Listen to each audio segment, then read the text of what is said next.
यशोदनन्दन Vraj जनरञ्जन यशोदनन्दन Vraj जनरञ्जन जमुनतीरा वनचारी जमुनतीरा वनचारी Jai Radha Madhava Kunj Bihari Hare Krishna Krishna Krishna Hare Hare Hare Ram Ram Ram Hare Hare Hare Krishna Krishna Krishna Hare Hare Hare Ram Ram Ram Hare Hare Hare Krishna Krishna Krishna Hare Hare Hare Ram Ram Ram Hare Hare Hare Krishna Mataji thank you Mataji Thank you so much. So shall we begin with the Bhagavatam session? I will just do my invocation prayers, then we are good to start. Thank you again, Mataji.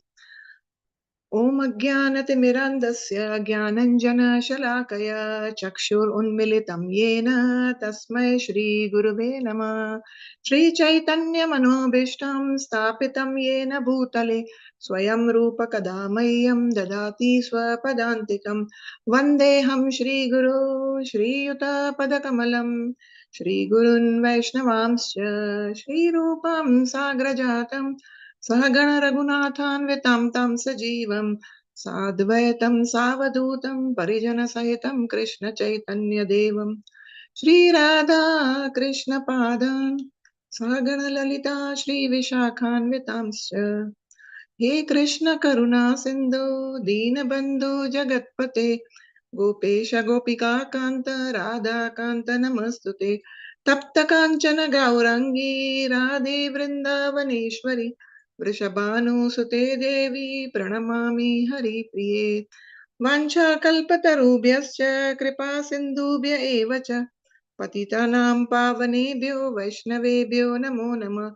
Jai Shri Krishna Chaitanya Prabhu Nityananda Shri Advaita Gadadara Shri Vasadi Gaura Bhakta Vrinda Hare Krishna Krishna Krishna Hare Hare Hare Rama Rama Rama Hare Hare.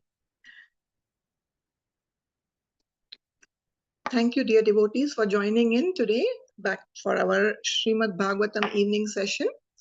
I'm really grateful to each one of you for joining in, taking enthusiastic participation. I seek your blessings so that I'm able to serve Srimad Bhagavatam in the right spirit and the right words come with the right consciousness. So we are currently on chapter number 22, verse number 11 to 13. I'm supposed to cover up today. So far, whatever we have been hearing, a little quick recap can we have? Yesterday we understood how Pruthu Maharaj welcomed the four Kumaras. So when a guest is coming, what are the basic four things minimum we are supposed to welcome them with? A Brahmana or a Vaishnava. We have to give them a seat to sit. We have Very to good. give water. Yes. Then we have to speak to them in a humble words. We have to give them respect. Yeah, you give them an asan, you give them good food stuff, you give them water, and you give them sweet words, right? Yes, so, Mataji. Yes, thank you, Mataji, for recalling. We will go with the verse number 11, which is again continuation of what we had done and heard yesterday. So one of you could read this verse for us.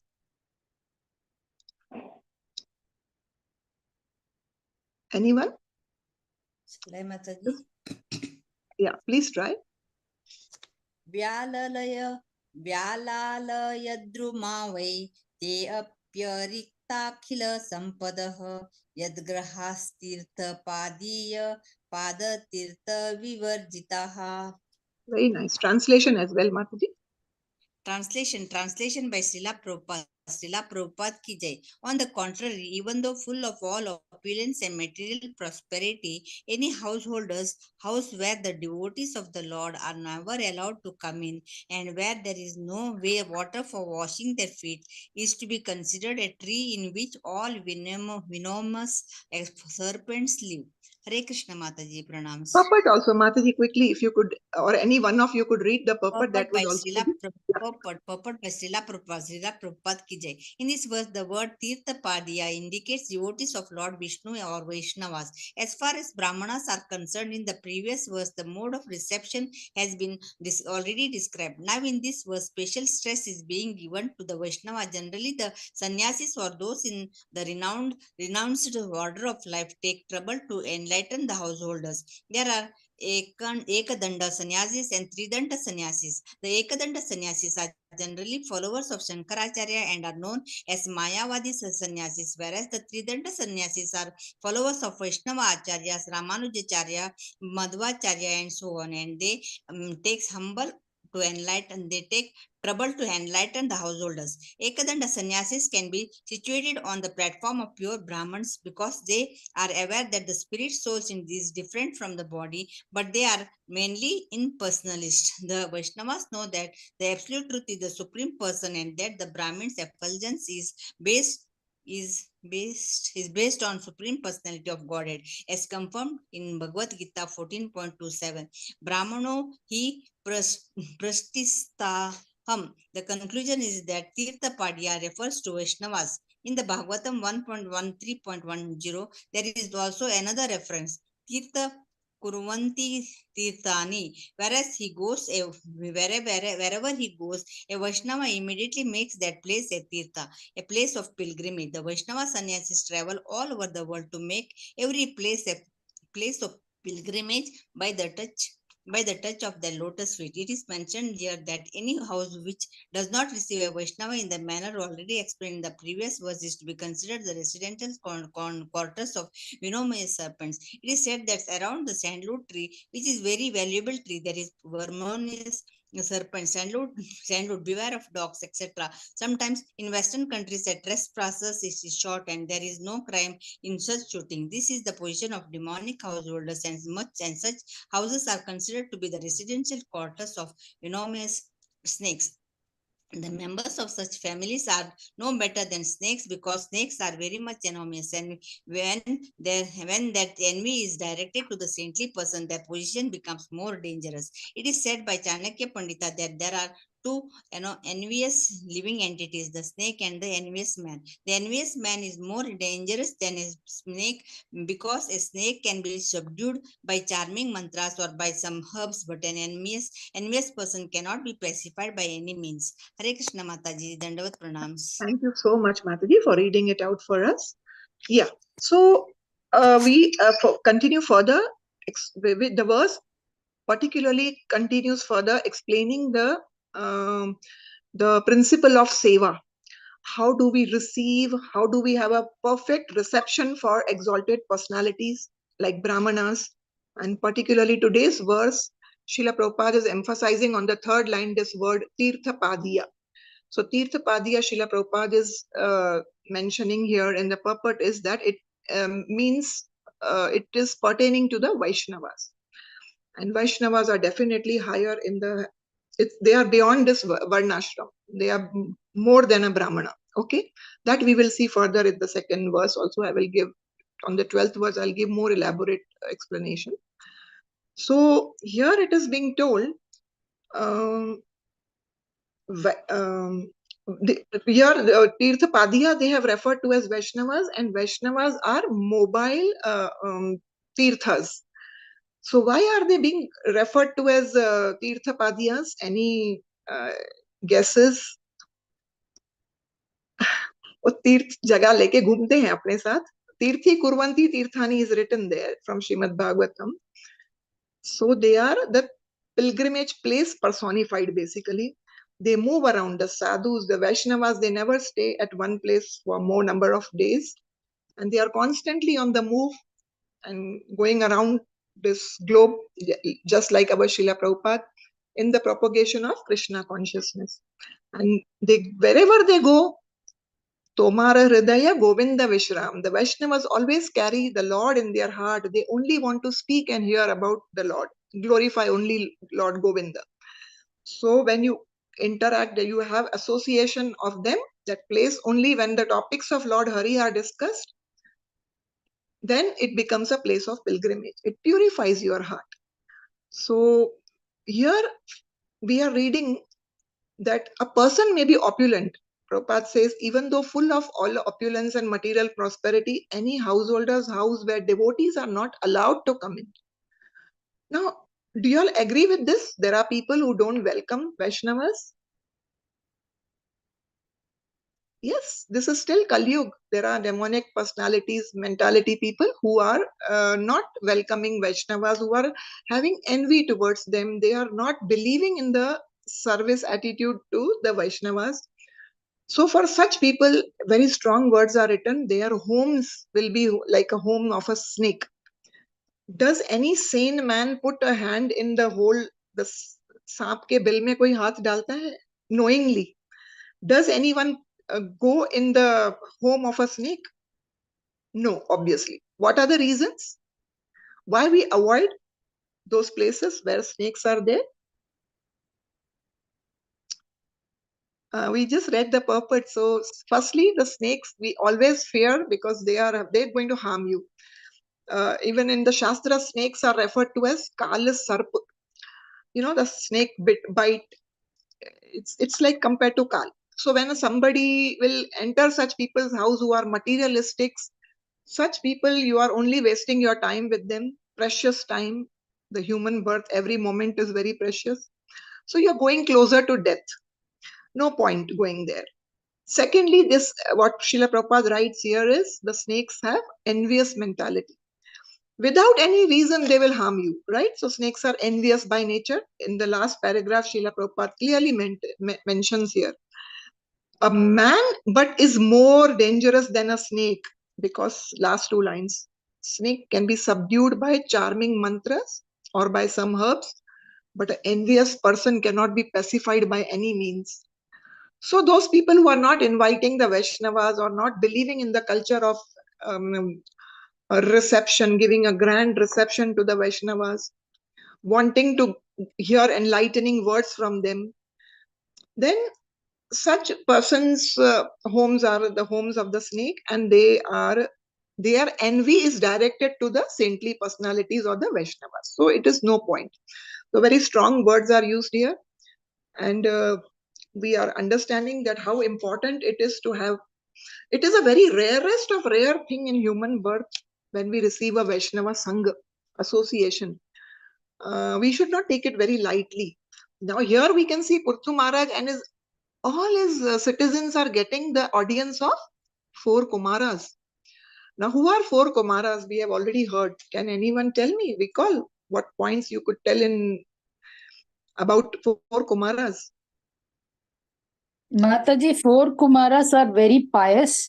They will Yes. come only if the place is sinless. They are very great devotees of the Lord because they were impersonalist. Only when they got once they got the fragrance of the Lord, they became devotees of the Lord. That we have already learned.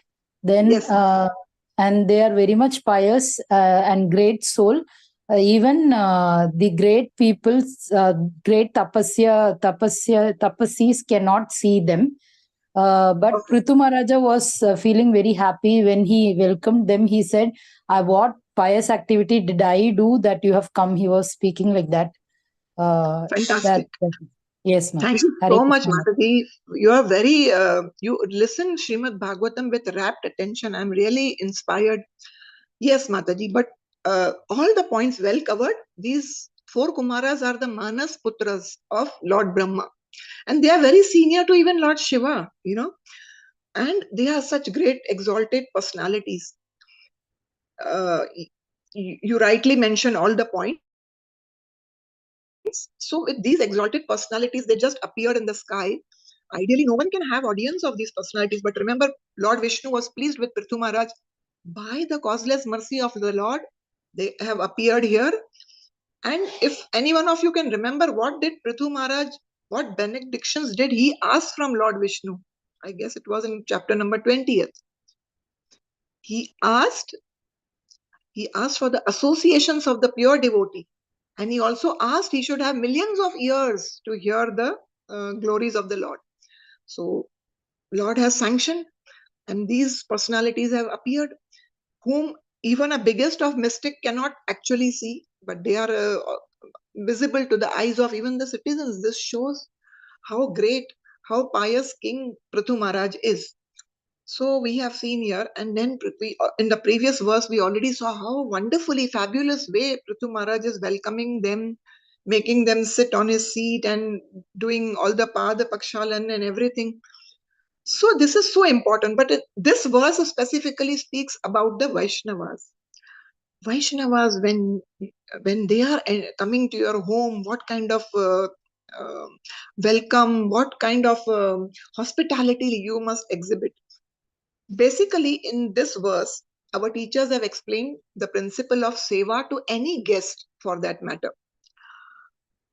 Guest. What is normally spoken about when a guest comes to your house? Atithi Devo Bhava. Right? I'm sure every one of us have heard this. Atithi Devo Bhava meaning is what? What is the meaning? In simple words. Atithi means guest. Devo means yes, Lord, Guest God. is the Supreme is like Lord. the Lord. Yes, yes. So we have to consider them as good as that and give them that kind of reception. So that is our Vedic civilization, where we respect every guest. So which is such an important thing. So we will see in understanding this verse that from the examples of the Shastra, that how for us to take away point is that how do we, even if the guest may be our enemy, Shastra says that still we have to welcome him. What to speak of Vaishnavas? Here it is written about Tridandi Vaishnava, who are Tridandi Sannyasis, who mean Vaishnavas. We have 4 bona fide sampradayas, and these Tridandi Sannyasis are belonging to either of these 4 bona fide sampradayas. So the first incident I would relate to is from Mahabharat, King Jarasandh. He's a king of Magadha city. We all basically know quite a lot about Mahabharat, but Jarasandh was father-in-law of Kamsa, right? So obviously he's not, he's pretty demoniac, okay? But he had this culture, he would always respect all the Brahmanas, he would do the yagyas, everything. But yes, now when he didn't, Krishna and Bhima and Arjun go to his kingdom disguised as Brahmanas. Why? Because now the time has come where they have to get rid of Jarasandha also. They have to kill him. But they go disguised as Brahmanas and they tell him, Krishna is actually speaking there. And he's glorifying him that you are such a wonderful Brahmana and you are, I have heard that you are good at giving charity. And we Brahmanas have also come to beg charity from you.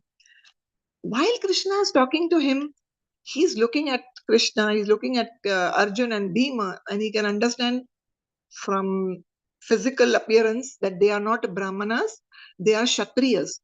Because what happens is the Kshatriyas normally carry the bow and arrow and all those weapons, so their shoulder have those marks from which Jarasandh, being a Kshatriya king, he could identify quickly. And then he says, granted, I will give you. He understands their who ideally have come. But he feels they have come as a beggar. Okay, let it be. I will give them what they want. And Lord that time reveals to him that you have to fight with one of us. They actually challenge him. And in Kshatriya also, this is the code that if somebody challenges you, you cannot refuse that person. So he thinks Bhima is the right match for me. And he chooses Bhima. Now they have come as guests. Mahabharat says Jarasandh welcomed them very, very wonderfully, though he knows they have come to fight with me. Their intention is purely to kill me. And he still invites them. He really gives a good reception, not for 1 day, 2 day. During the day, he would fight with Bhima. And afterwards, in the evening onwards, they would dine together, they would sit together, and he gave them good garlands, he gave them good food, he gave them maids.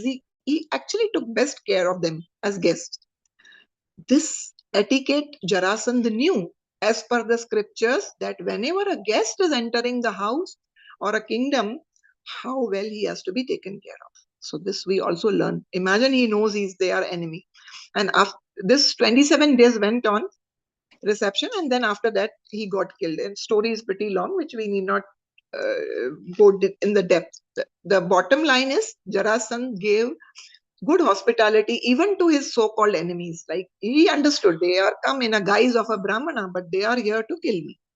Still, he took good care of them. Okay. Next, from the Shastras, from Srimad Bhagavatam, I would like to give another example of a Gandharva by the name Upabharana. Now, this Gandharva was very handsome, always surrounded by beautiful looking apsaras, and Gandharvas have good voice. They are good at singing songs, always glorifying. But that particular day, he was in the assembly of King Indra. All Prajapatis had come, and he was supposed to sing. Actually, it was kind of a Sankirtan thing. He was supposed to sing the glories of Lord Hari, but he ends up, he messes up. Why? Because he was lustily looking at the apsaras and things like that. So he was distracted. And as a result, the Prajapatis curse him to take birth on earthly planet and in a very poor household. So he is born to a very poor mother, and they are struggling to make ends meet. But during that time, Srila Prabhupada writes in Srimad Bhagavatam, the Vedantis come, and it was Chaturmasya time. The Vedantis are all the wonderful exalted Vaishnavas who took shelter. Imagine now how much do they have, this little boy, young boy, and his mother who was an ordinary maid servant to the people. How much do they have to offer? They don't have enough for themselves, but these Vedantas, when they came, they welcomed them. Whatever way they could serve, they have served them menially. And this Upabarna, who was this little boy, he was sitting, sometimes taking their Uchishta, sometimes hearing what they are talking. And what would they be talking? They would be talking Hari Katha. And he served them. The mother was also serving them in whatever best possible manner.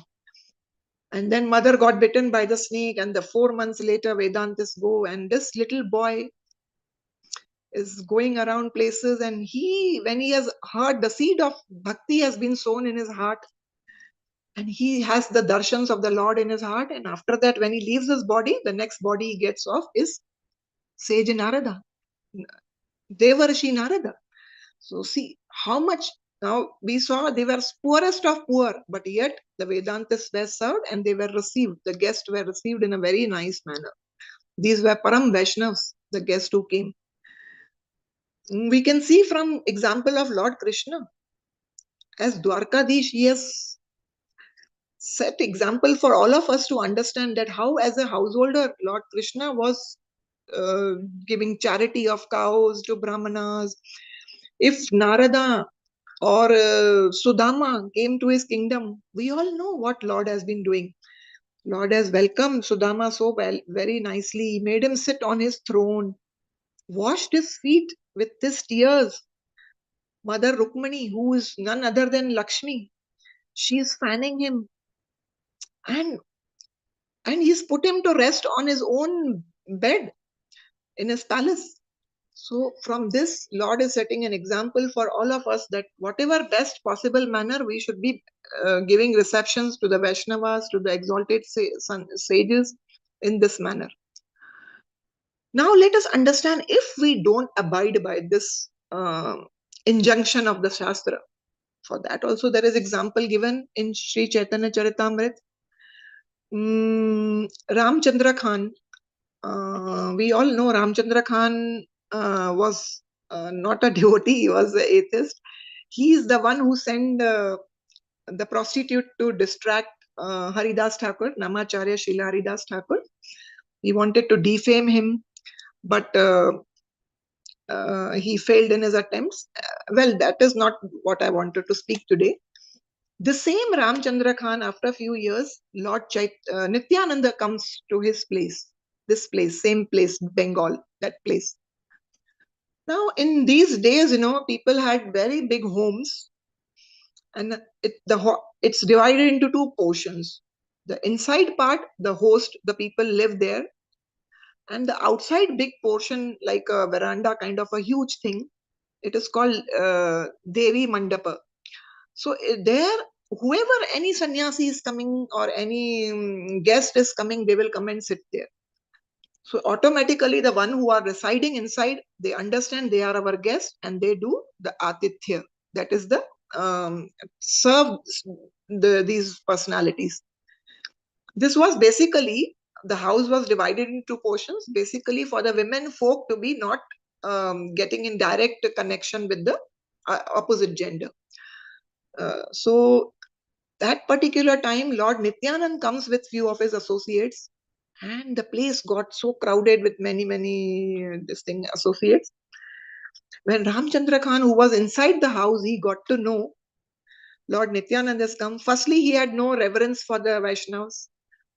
He had no respect, reverence. He had no belief in the Vaishnavas.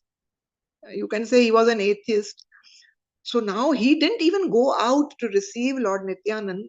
What does he do? He tells his servant, go, and he feels as if some beggars have come. He doesn't even understand the divine position of the Lord Nityananda. So he tells his servant, please tell them that go to some cowherd fellow's house, because they will have big cowshed and you people are so many. So I think you all could be more comfortable and you all could be accommodated there more nicely. So indirectly, he was trying to drive them away. He didn't want to serve them in any manner. So the servant went and told that, and Lord Nityanand got angry. So then again, in 2 minutes, Lord Nityanand begins to laugh and he says, yes, rightly said, this place is not fit for me to be here. This is the most sinful and abominable place. And so saying, Lord leaves that place, also that same village he leaves. He doesn't go anywhere else. He leaves that place immediately, the whole village. Now see what happens. Within a few days, now actually this Ramchandra Khan, he wasn't paying his taxes. So what happens is, see, now he already got the reactions for what misdeeds, what wrong thing that he did. So this government sends one finance minister kind of a person, and this person comes because he wasn't paying the taxes, and he comes and sits here outside at the Devi Mandapa.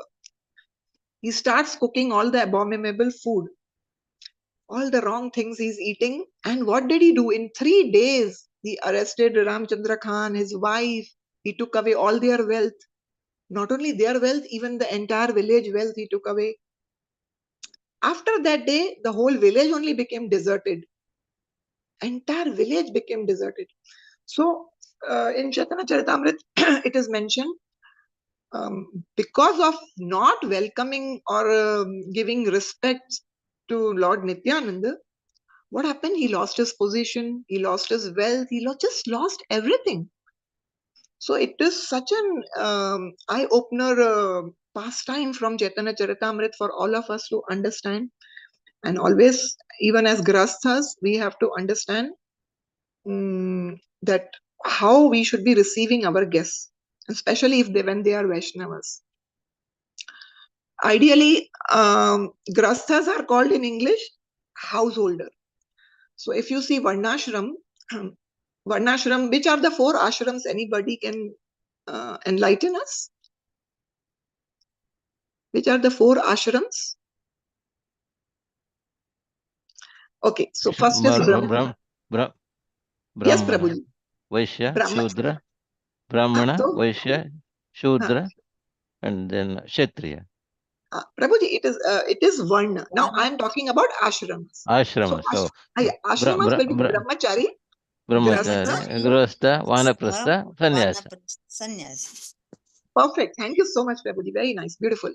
So now we only in these 4 categories of 4 ashrams, only householder, that is the grahasthas, are the one who can hold a house. Householders, right? Who can hold the house? Grahasthas. Now, if you look at brahmacharis, no, they are in saffron. They are living in the temple, serving. We look at vanaprastha, that is a retired life. And earlier days, Shastra would say they would retire and go to the vana. Vanaprastha means going to a forest, getting detached from your material and worldly duties. And the entire focus is on the Lord, devotion service. And sannyas is as it is. Sannyasis are totally renounced and detached.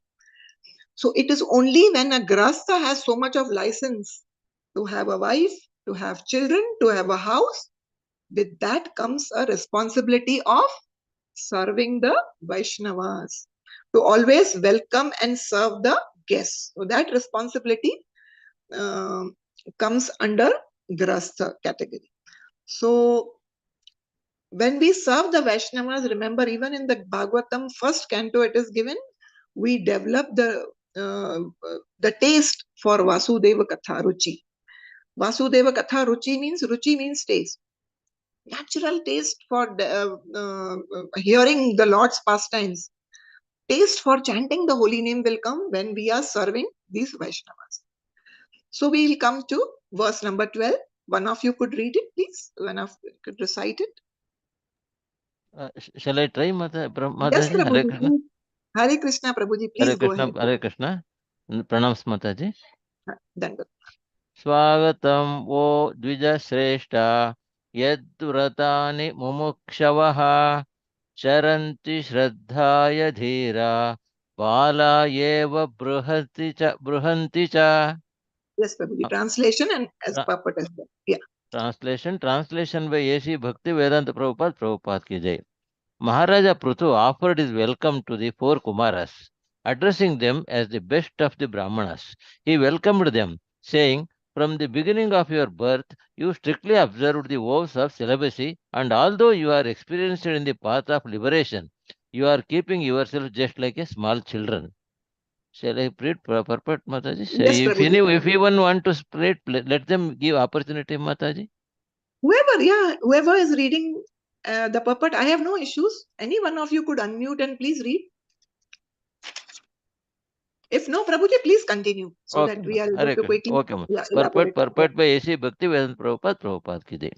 The specific importance of the Kumaras is that they were brahmacharis, living in the life of celibacy from birth. They kept themselves as small children, about 4 or 5 years old, because by growing into youth one's senses sometimes become disturbed and celibacy becomes difficult. The Kumaras therefore purposefully remain children because in a child's life the senses are never disturbed by sex. This is the significance of the life of the Kumaras, and as such, Maharaja Prithu addressed them as the best of the Brahmanas. Not only were the Kumaras born of the best Brahmana, Lord Brahma, but they are addressed herein as Dvija Sreshtaha, the best of the Brahmanas, on account of their being Vaishnavas also. As we have already explained, they have their Sampradaya, disciplic succession, and even to date of Sampradaya is being maintained and is known as the Nimbaraka Sampradaya. Out of the 4 Sampradayas of the Vaishnava Acharyas, the Nimbaraka Sampradaya is one. Maharaja Prithu specifically appreciated the position of the Kumaras because they maintained the Brahmacharya vow from the very beginning of their birth. Maharaja Prithu, however, expressed his great appreciation of Vaishnavism by addressing the Kumaras as Vaishnava Shresthaha. In other words, everyone should offer respect to a Vaishnava without considering his source of birth. Vaishnave Jati Buddhi hai. No one should consider a Vaishnava in terms of birth. The Vaishnava is always the best of the Brahmanas, and as such, one should offer all respects to a Vaishnava, not only as a Brahmana, but as the best of the Brahmanas. Hare Krishna Mataji, Pranams Mataji. Thank you, Prabhuji. Thank you for reading it for us. Thank you so very much.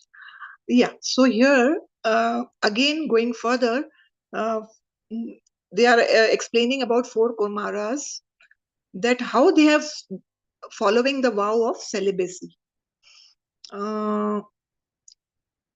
Firstly, we will like to understand they are following the vow of celibacy, and they are always remaining as a small children. See, they have those siddhis by which they don't want to bodily grow big, you know. So here we can understand from this that as small children, we are so innocent. If a small child, two children are playing, one is boy and one is a girl, they have natural love, like just as friends with for each other, and there is nothing bad in their heart. But as the body grows, as we age, what happens is our attachment grows, our attraction grows for the opposite gender, and then our mind is agitated. So these Kumaras are here are maintaining their the body of a child, so that they just don't want to be distracted from the lotus feet of the Lord, and they just want to be fixed in their devotion. They don't even want any agitation of the mind. Of course, they are already so exalted, but this is for us to always understand. These are from Srimad Bhagavatam. Always there are take homes and lessons for us to understand that, of course, we can't do all this. We don't have those powers. But yes, there is a caution that as we age, how we have to restrain and control our senses and control our mind. This is very crucial to understand. One time our teacher was explaining, King Akbar would not agree to this when Birbal would tell him that the senses are always powerful till the person dies. And King Akbar was not ready to accept it. He said, no, once a person is old, what power is there in the senses? The body is weak and frail. How can senses be powerful? Birbal didn't reply him as always. One time, Birbal told King Akbar, let's go. This so-and-so person in our Rajya, in our kingdom, is about to die. He's very ill. Let us go and meet him up. But ensure we take the princess also along with us. So Akbar had a young, beautiful princess, and they took her along. And this old man who was just a few hours away from death, he was when he understood King Akbar is coming and his princess, his daughter is also coming, his family was surprised to see that how he's struggling and he's trying to sit up. A person who just didn't have any stamina, absolutely, to even open his eyes. He just sat up on his bed. And when Akbar, Birbal, and that princess entered, though Akbar was talking to him, he was constantly looking at his young girl, his princess. So that's when Birbal told to Akbar that, did you see, Jahapana, that how this man is still, he's on the verge of death, still he has lust in his heart. Still his senses are so powerful, as if he wants to still enjoy this material world. And he wants, so this example is very clear that how even till the death time, our senses are powerful. Especially the lust just doesn't go easily. So this is what we are understanding. Of course, 4 Kumaras are not material humans, but these are all learning lessons for us that we have to be always on guard, especially when we are pursuing our spiritual life. We have to be always on guard. Further, a lot of emphasis is given to brahmacharis here. Specific importance, the first line I'm reading of the Kumaras is that they were brahmacharis, living the life of celibacy from birth. So let us understand what life of a brahmachari means. You know, in those earlier days, the Vedic injunction is that the children are sent to gurukuls. Very small, 5 years, 4 years of age. These boys only, not the girls. So these boys are sent to gurukul, and we can see them from Lord Krishna's time also. Even he went to Sandipuni Muni's ashram. So that is our Vedic culture. So what do they do there? Why are they sent to such ashrams of Rishi Munis, though they are princes, they are Kshatriya princes?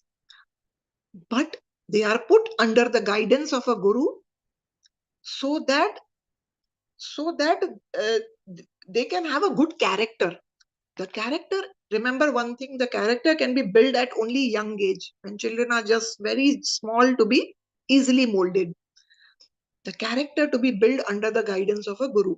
So they are put there in the ashram. And for the senses to be controlled and the mind to be controlled, children are trained from a very young age. Now, how can senses and mind be controlled? I'll elaborate further. See, now when they go to these ashrams, they are living a very austere life.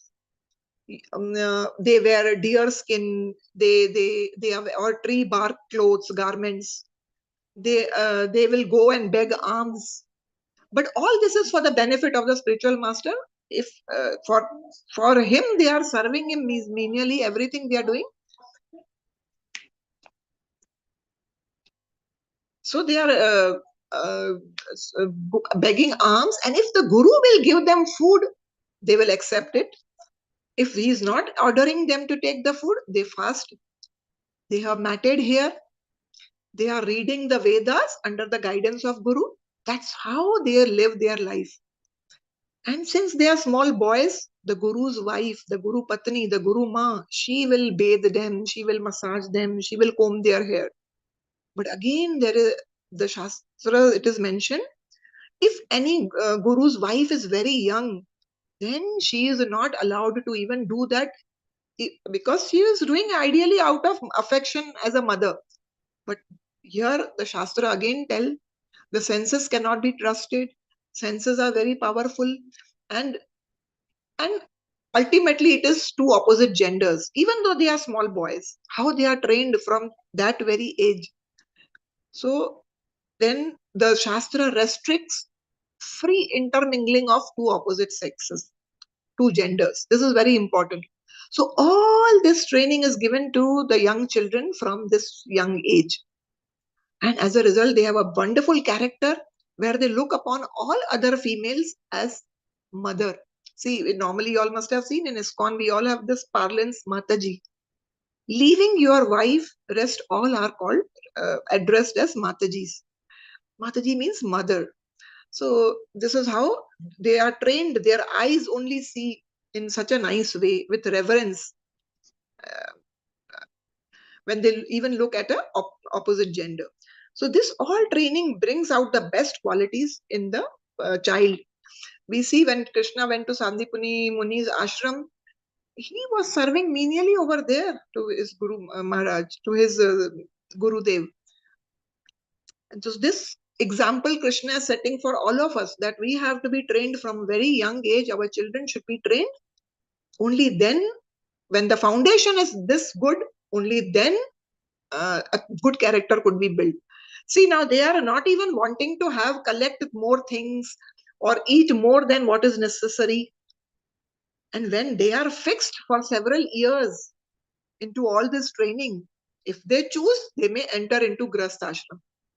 So even when such souls, when they enter Grahast Ashram, they will not be too attached to the opposite gender, that is their wife. They will not be attached to the material things or their house or the children or the wife. They will do their duties to the best manner.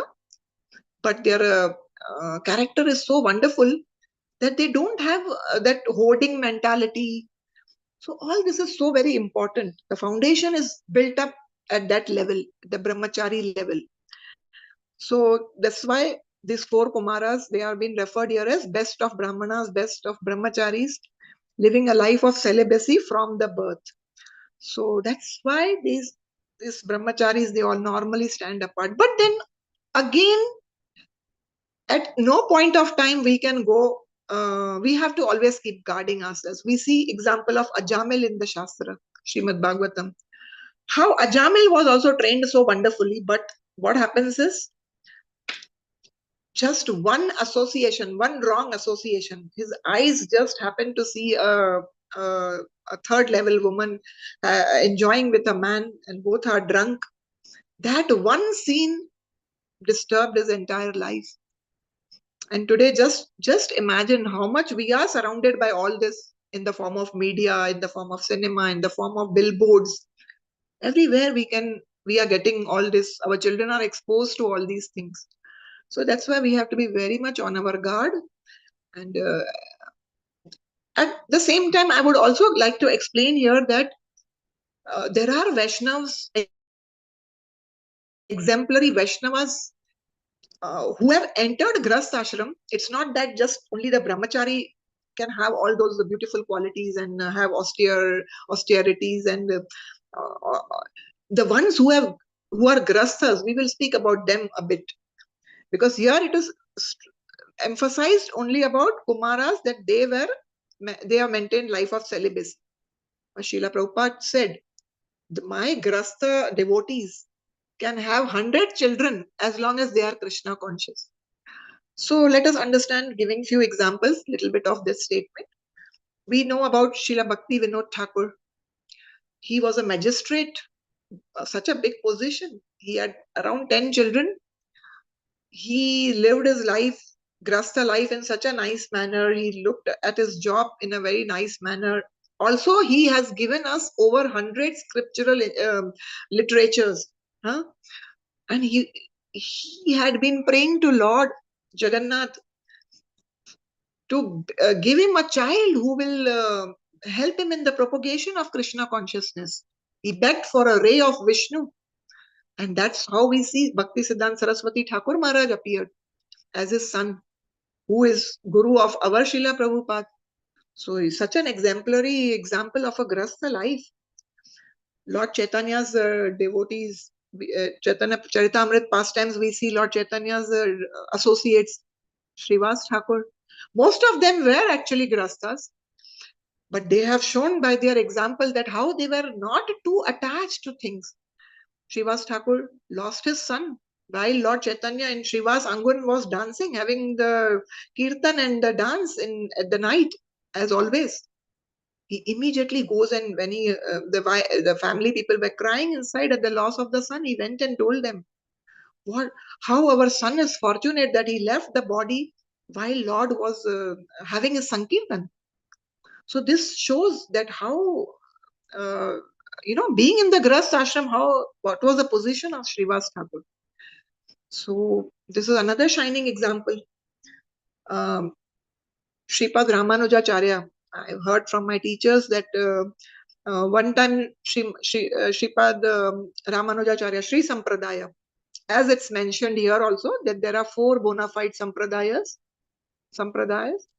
Kumaras, 4 Kumaras are also having one sampradaya, Kumara Sampradaya. Nimbarkar, it's written here in the purport. Ours is Madhva Gaudiya, Brahma Gaudiya Sampradaya. So here I'm talking about Sri Sampradaya, Ramanujacharya, headed by Ramanujacharya.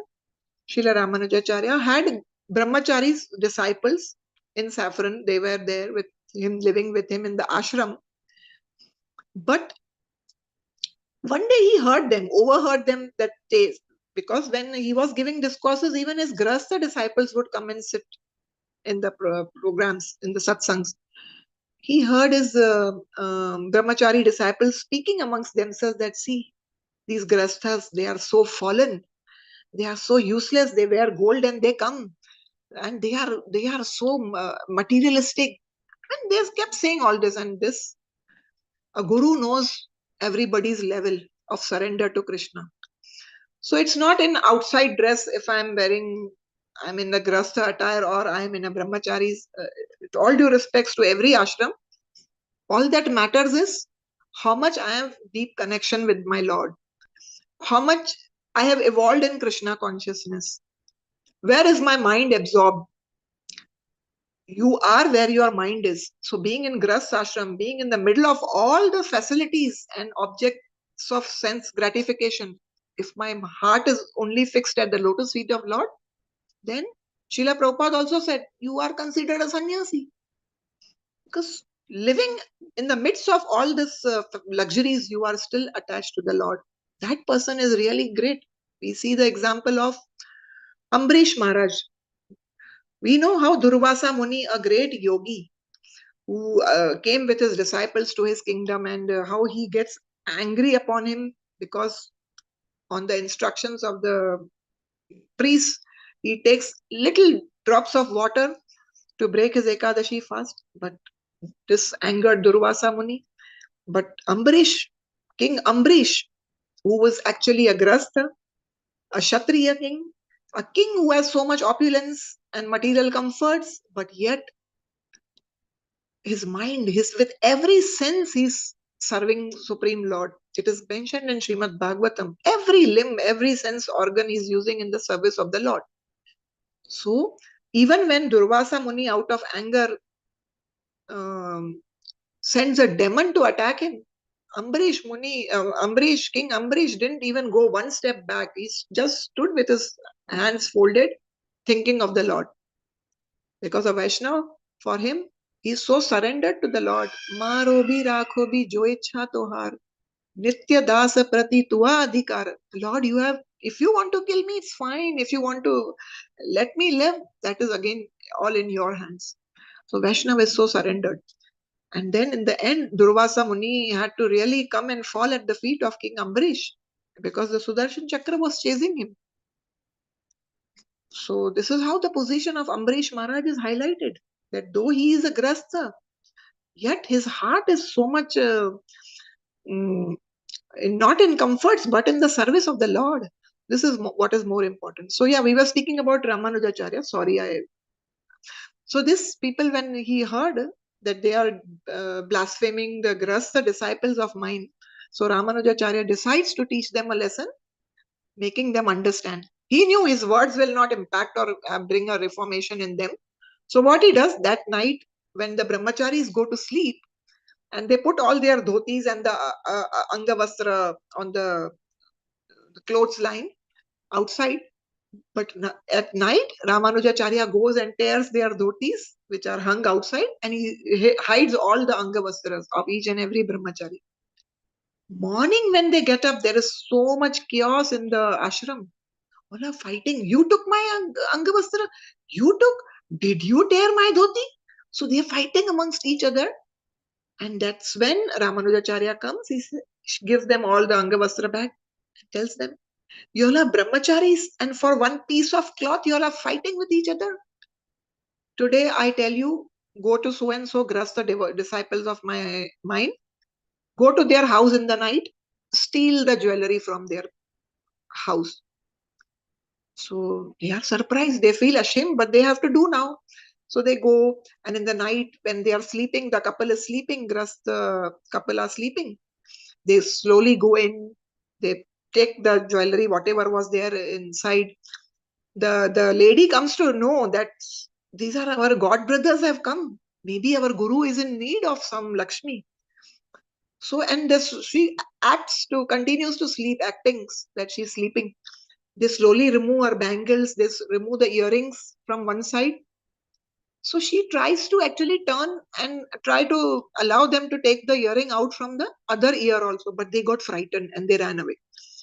And the next morning, she told her husband that, last night our god brothers came and they took the jewelry from the cupboard and they took my bangles and they took one earring, but I just tried to turn my side and allow them to take from the other ear also, but they went away.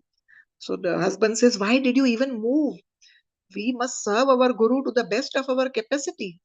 And she said, I was actually wanting them to facilitate them to be easily allow them to take the other earring also, but somehow they got frightened and they went away. So they go to the gurus. While these disciples were there, brahmacharis, they say, Guru Maharaj, we have come to give you this. Our god brothers had come last night and we really understand that the ashram needs us, our help, and we are here to offer whatever help we are able to. Please take this set of this side earring and other stuff, whatever I have. That's when the brahmacharis get the shock of their life and they feel they created a chaos and a ruckus for one piece of cloth while the grasthas were ready to even give the guru all the jewelry. So from this example also, the position of the Grastha devotees, Vaishnavas is highlighted. And so we understand what is important is protecting the consciousness from falling prey to Maya. Whatever ashram we may be. We may be brahmachari, we may be sannyasi, but we should always be on a guard so that we are not, getting falling prey, succumbing to Maya. So we saw how Kumaras maintain celibacy, how they remain small, like small children. So just so that they are not getting agitated by their senses. And this is a lesson for us to learn. Always have the sense control. And sense control happens only by chanting the holy names, by the mercy of the Guru. When he is pleased, yasya prasadat, bhagavad prasado. Only then our senses will and mind, which are otherwise so impossible to control. The holy name has the power. The Guru's mercy, causeless mercy is important. When he is pleased, everything is possible. So the last verse for the day we'll take up. Anybody can read it, please. Mataji, may I read? Yes, Mataji, please. Kachinna kushalam nata indriyatarthavedinam vyasanavapayetasmin patitanam swakarmabhihi. Translation and purport by His Divine Grace A.C. Bhaktivedanta Swami Prabhupada Ki Jai. Prithu Maharaja inquired from the sages about persons entangled in this dangerous material existence because of their previous actions. Could such person, whose only aim is sense gratification, be blessed with any good fortune? Purport. Maharaja Prithu did not ask the Kumaras about their good fortune, for the Kumaras are always auspicious by dint of their life in celibacy. Since they are always engaged on path of liberation, there was no question of ill fortune. In other words, Brahmanas and Vaishnavas who are strictly following the path of spiritual advancement are always fortunate. The question was asked by Prithu Maharaja for his own sake, since he was in the position of Grihastha and in charge of the royal authority. Kings are not only Grihasthas who are generally absorbed in sense gratification, but are sometimes employed to kill animals in hunting because they have to practice the killing art. Otherwise, it is very difficult for them to fight with their enemies. Such things are not auspicious. 4 kinds of sinful activities associating with women for illicit sex, eating meat, intoxication, and gambling are allowed for Kshatriyas. For political reasons, sometimes they have to take these sinful activities. Kshatriyas do not refrain from gambling. One vivid example is Pandavas. When Pandavas were challenged by opposite party Duryodhana to gamble and risk their kingdom, they could not refrain, and by that gambling, they lost their kingdom and their wife was insulted. Similarly, the Kshatriyas cannot refrain from fighting if challenged by the opposite party. Therefore, Prithu Maharaja, taking consideration of all these facts, inquired whether there is any auspicious path. Grihastha life is inauspicious because Grihastha means consciousness for sense gratification, and as soon as there is sense gratification, one's position is always full of dangers. This material world is said to be padam padam yet vipadam na tesam, dangerous in every step. Bhagavatam 10.14.58.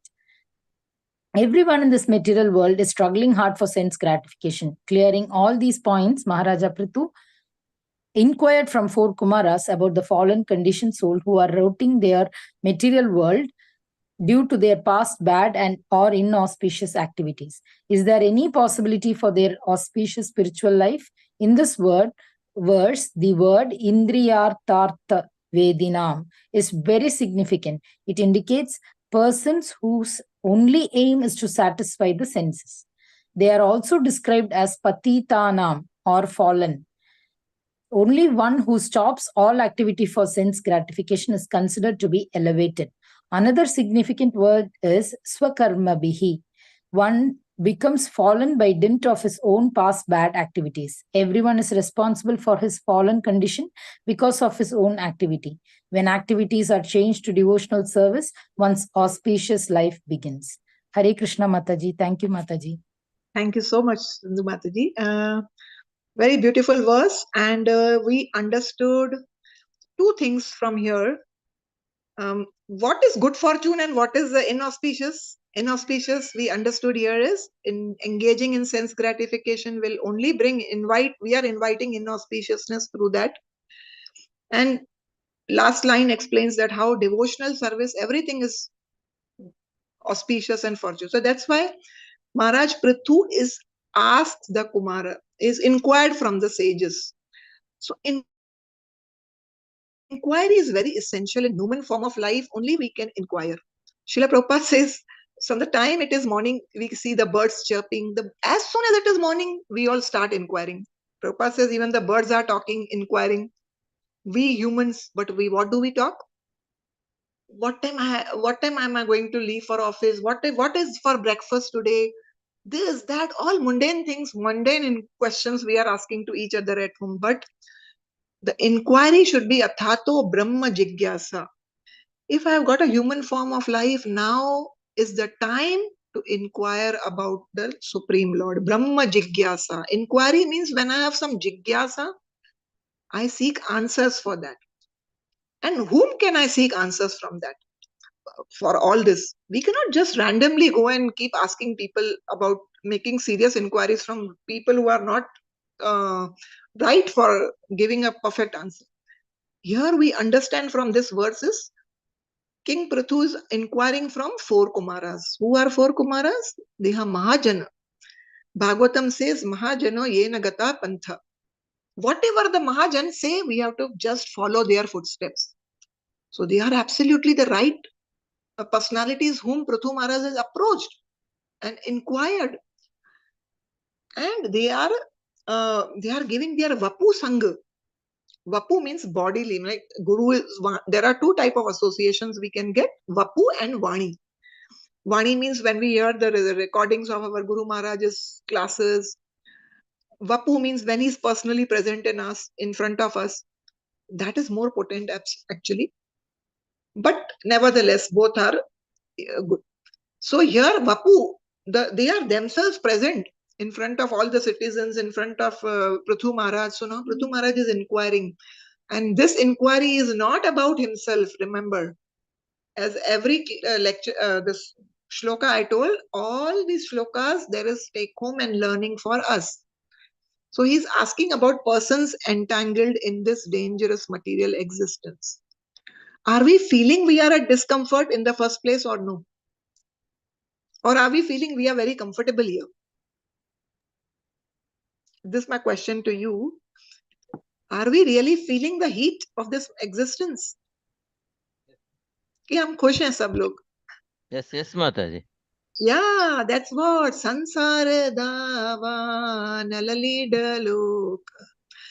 Are davanal, which is like a forest fire. Nobody goes and lights fire in the forest. Just by the rubbing of the 2 bushes, it happens. And this forest fire can be extinguished only when the cloud of mercy, that is the Guru, his instructions, only he can extinguish this fire, blazing fire of material existence. So this is what the Kumaras have come. For this reason, they have come in the kingdom of Prithu Maharaj, who is himself actually incarnation of the Lord. But being humble, he's taking the position of a Grasta king, and he's asking meek, being humble and meek, that will I be entangled? Is there any way for my deliverance? But ideally, he's speaking for all of us, we all fallen souls of Kali Yuga. Because we are entangled in all these Punarapi Jananam, Punarapi Maranam, Punarapi Janani, Jathare Shayanam. We are into the cycle of repeated birth and death. Why is it so? Again, here Srila Prabhupada is writing, our own deeds, our own wrong deeds. We've been getting entangled in sinful reactions. Why we are into sinful actions? Because we are ignorant. We are not taken to spiritual life. We are not taken to the instructions from the Shastras or sat at the lotus feet of a Guru and seeking the knowledge from him. So this is why we are suffering in this material existence. And then what we think? Every day I'm going to office, getting crushed in the train. I have to face so many wrong people in the office. Every day I'm hearing, the boss is in angry mood and I have to take the blunt of it, his anger. So brunt of his anger. So then what?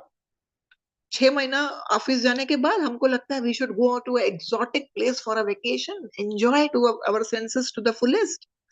eat the most palatable food, this, that, go for cinemas. We try to look for some relief in all these sense gratificatory activities. Yes or no? I myself had been doing earlier. I would feel like going for a movie is some relief from after exams. My mind is fresh when I see a movie. I used to foolishly think like that. Let us be honestly confessing it. So, because I can feel now when we are on the path of bhakti, how much uh, genuine relief and the bliss is there. Now, talking about all these sense gratificatory activities, my teacher would always give this story, a short story of a mouse who was living in a desert. And this desert, we know the sand is so hot, our feet will burn if we walk barefoot. And it is hot summer afternoon. Temperatures are soaring 45, 47 degrees. This mouse is going and it just can't bear this heat. It's just too much for him. Suddenly he sees a shade and he goes under it. And he's feeling so happy.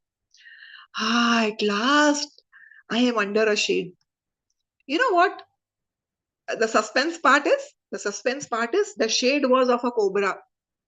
A cobra was there and uska jo ye tha na, shadow tha na, uspe wo aa gaya. This mouse came on that shadow and he's thinking, wow, what a relief. So what would happen next moment?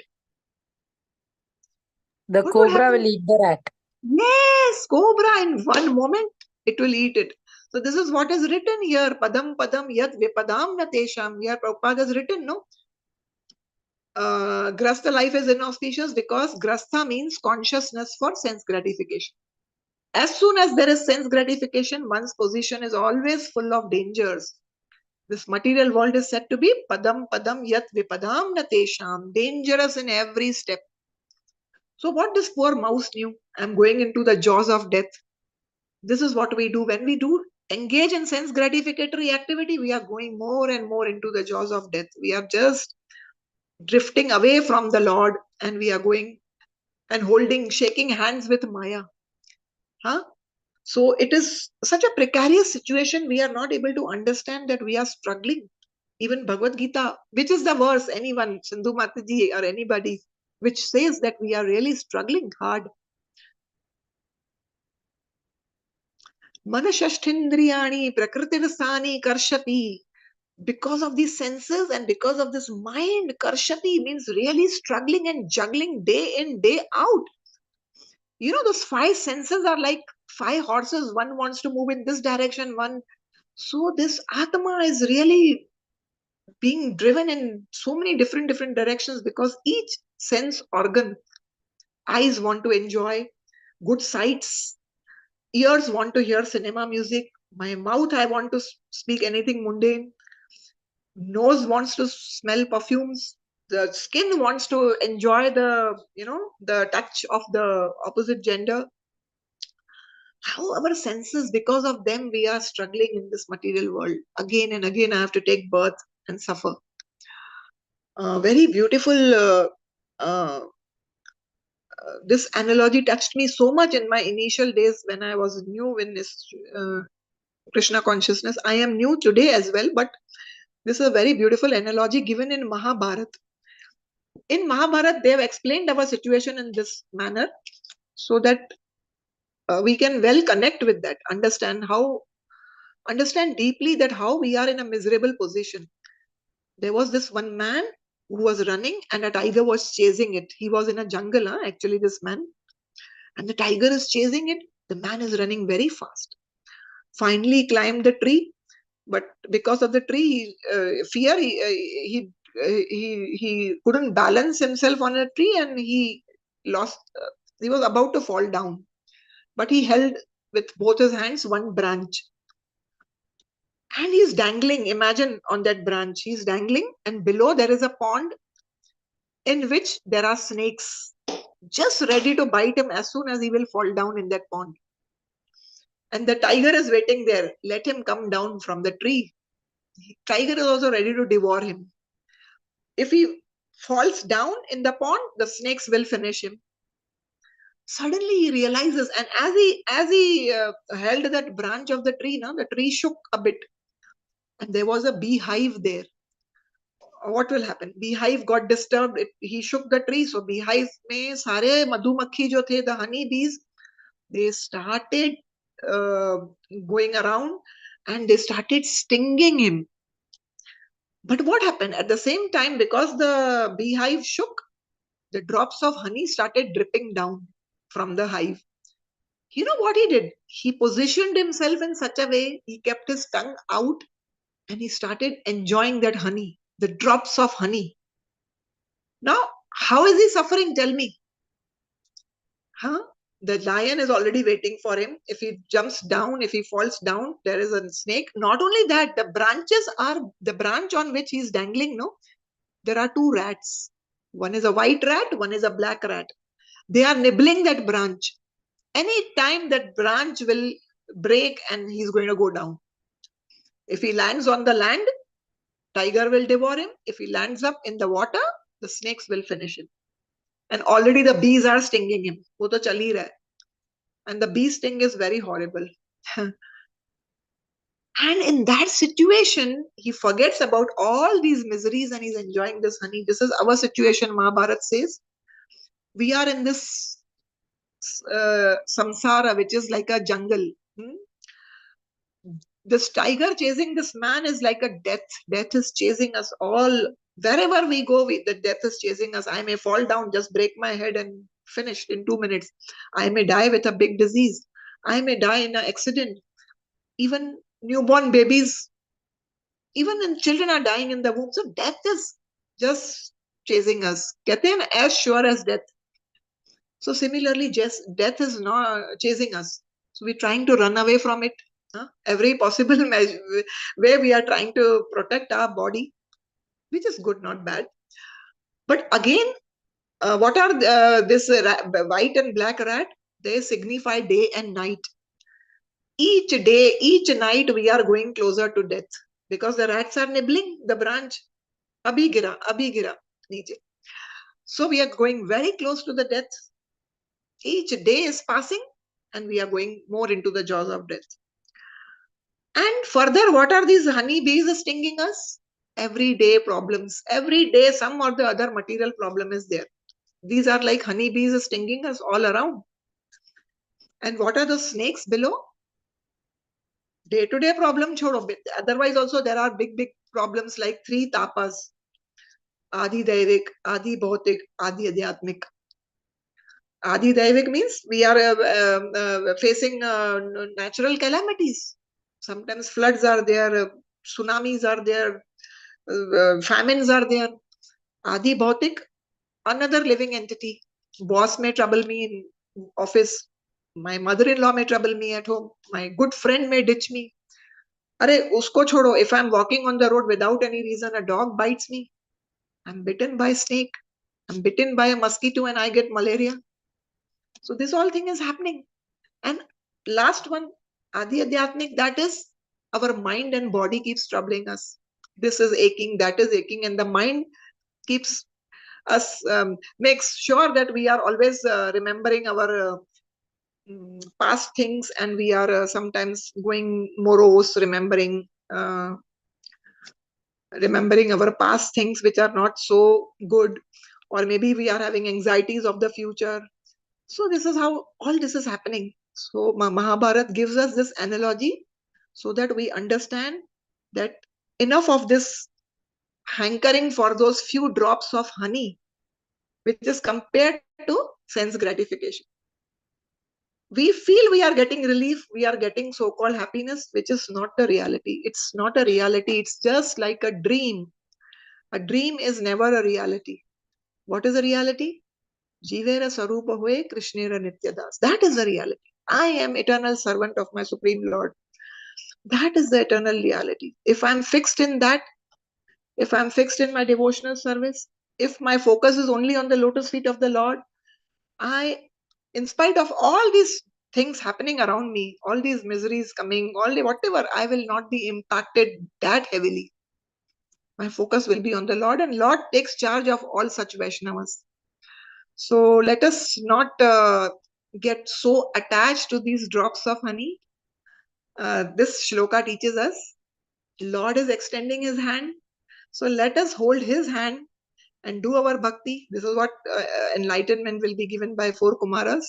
But we are currently holding the hand of Maya. So let us not get attached to the drops of honey. This is the message of this verse. So thank you all for your patient listening. I'm grateful to each one of you for taking out your precious time and giving me opportunity to purify myself, to serve Srimad Bhagavatam and serve you all Vaishnavas. Thank you so much.